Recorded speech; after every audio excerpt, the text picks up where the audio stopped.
So last month I missed shooting my most worn fragrances of March. I shot that and aired it a few weeks ago, and today I'm doing April most worn fragrances. Some exciting new fragrances today, and I've got a bonus one as well. One that I've been enjoying that's an older fragrance. I featured it in 3 different videos, and I'll let you know about that all coming right up.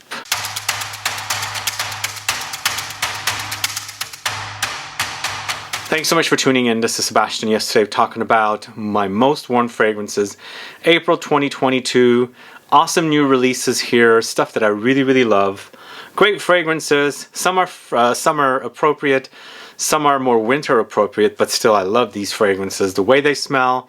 Some I like more than others, and I'll let you know all about them. And one of them, there's some exciting news that I mentioned yesterday, and I'm going to talk about it today as well. So find out about these new fragrances. Before I do though, if this is your first time tuning into the channel, as always, if you haven't subscribed, please do click the subscribe button below and also click the bell so that you'll be notified for future videos and giveaways. Let's get started.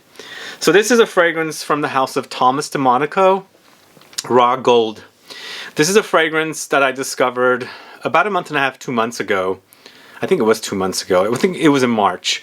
And I wore a lot of it, and I'm still wearing it. It's going down because I really love the way it smells. It's also intense. It doesn't have like the biggest projection and sillage and things like that. It has great longevity. But what I like about this one is that honeyed patchouli experience with the kind of a light animalic, hay-like, barnyard-like quality. It's definitely got coffee experience and a little boozy experience as well. The notes are Opoponax, patchouli, honey, suede, tonka beans, coffee, civet, liquor, or liqueur note. Everyone I've been turning this one on to has really enjoyed it. There are a few folks that are not really enjoying it. Well, it's because you don't like this kind of a fragrance, but I would say 85% and 15% not enjoying it. So 85% of the folks that I've turned this one on to have really fallen head over heels for it, and I think you guys should check it out.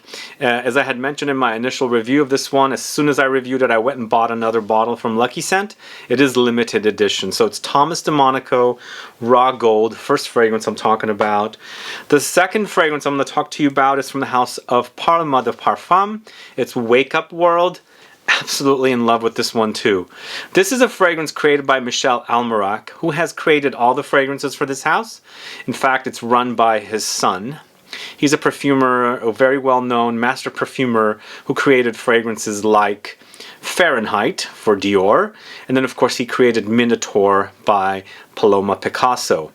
And this is the fragrance that smells like Paloma Picasso's Minotaur when it first was launched in 1992. I found out about this fragrance back in 2019 when I visited their boutique. I sampled some preview samples. I said, whoa, that smells like something I remember wearing. Then I found out it was Minotaur. And I've been waiting for this thing to come out, and it is here now. And if you're a fan of that fragrance from the house of Paloma Picasso, go catch my review for this, because the current formulation of Minotaur smells nothing like this, and this smells like the vintage version of Minotaur. But it's vanilla, benzoin, ambroxan, green apple, damask rose, dihydromyrcenol. So this is a amber fragrance, but it's a fresh amber. So it's the kind of amber you can wear in warmth, and you can actually experience its qualities when it's hot outside. It is a really great fragrance.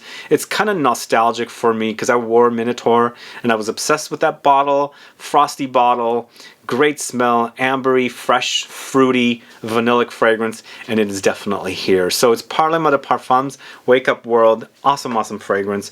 Moving on to the house of Cartier, its Declaration Haute Fraîcheur.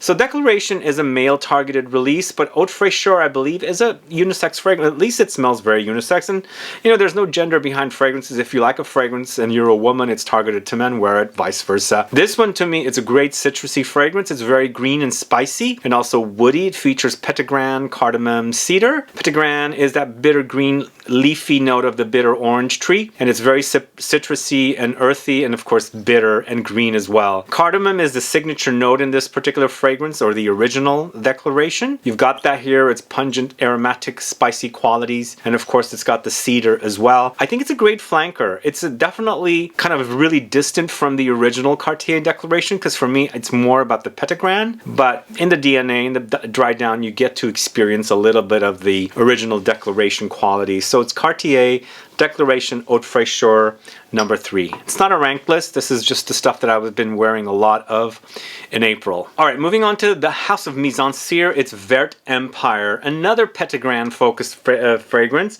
And I featured this along with Cartier's Declaration Haute Fraîcheur and a new one from the House of Acqua di Parma in a video of new green fragrances, fresh green fragrances. And this one actually is a really soft Petitgrain note. And Petitgrain, as I was saying earlier, is a bitter green note. Here it's been softened up. It is really a soft rendition of Petitgrain with a lot of Angelica. There's Mandarin orange, there's sage, there's cardamom, Paradisone, and Ambroxan. And it's the perfect summer fragrance. It's fresh, it's a little vegetal, very green and citrusy, and a little bitter as well. I love this stuff.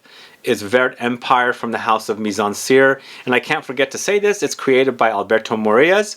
Just like Parle de Parfum, all the fragrances are created by Michel Almerac. This is and it's a family-owned company. It's owned by the son of Michel Almerac, and here it's MIZENSIR, and it's run by Alberto Morillas' daughter. So it's MIZENSIR VERT Empire for a great, great green, fresh fragrance. Moving on to the House of XERJOFF. This is one of the best citrus fragrances they have launched, TORINO 21. It is so good, guys. So good.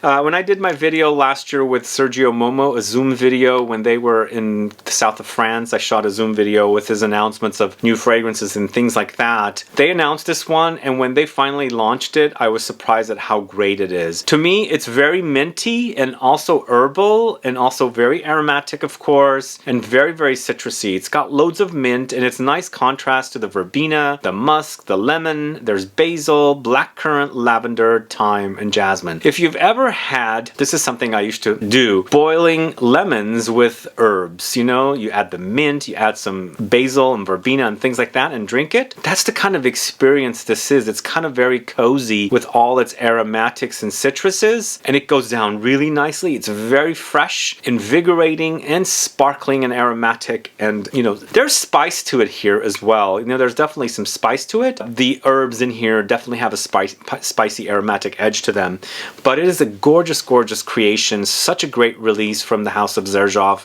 I absolutely love this one. So it's TORINO 21 at number 5. Moving on to the House of Fragrance du Bois, it's PM. I did a video of this fragrance with producer Michael a couple weeks ago. If you haven't caught that video, go catch it. There is a full bottle tester bottle giveaway of this one. I'm going to close that giveaway very soon.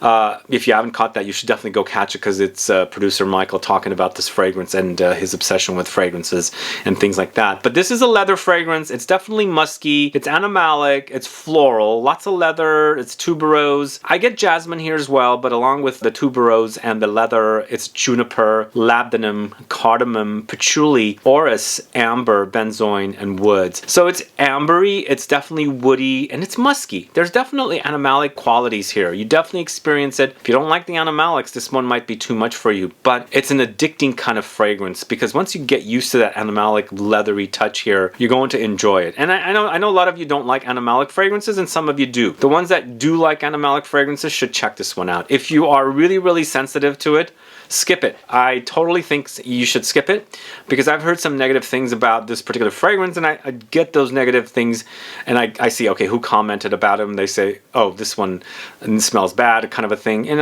okay, yeah, you're not used to animalic fragrances. You're not going to like this. If you're into it, definitely check it out. It's PM from the House of Fragrance du Bois. And the last fragrance of my most worn fragrances from April 2022 is De Los Santos from the House of Byredo. Did you guys catch the news yesterday? I did a whole video on this fragrance along with Vanille Antique, and of course the shocking announcement that L'Oreal has bought Byredo.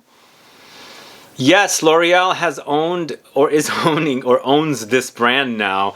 I don't know how long it'll take for the whole thing to smooth over, but L'Oreal has bought out Byredo.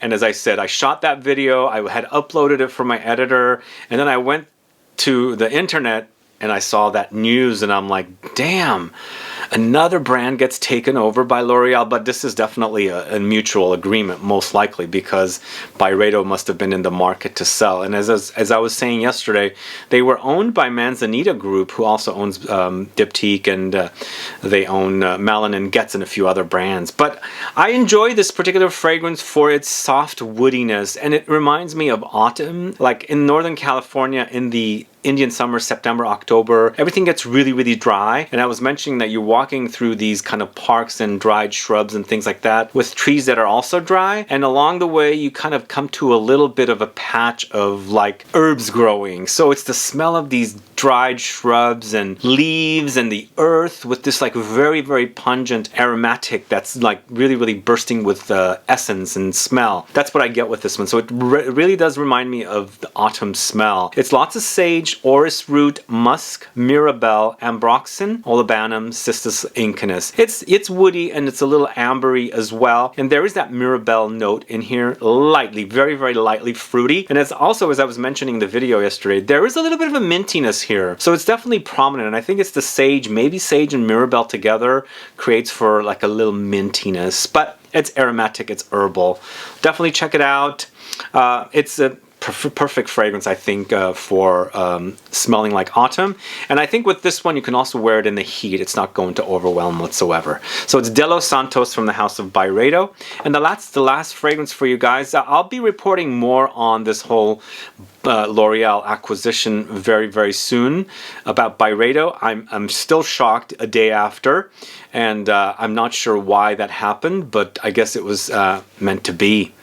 But as I said, I'll report back more on this very, very soon. But I hope you enjoyed today's video and you're fans of these fragrances. And if you haven't checked these fragrances out, please go check them out. I think they're all really, really great fragrances and ones that I totally approve of. Anyway, guys, thanks so much for watching today's video. The next one like this will be shot and aired while I'm gone to Europe. And I haven't really announced this. I've been mentioning it here and there. I'll be gone to Europe most of June. So I come back like the third week in June and I'm here for about a week. Then I leave again for another week to another place. So it's going to be a busy June into July, but after that I think I don't have any trips left unless they're local. But either way, guys, thanks so much for watching today's video. If you have any questions or comments, please do list below. Please like this video, please share it, follow me on Instagram and Facebook, and I'll be back with more videos very soon. Have a good one. Goodbye.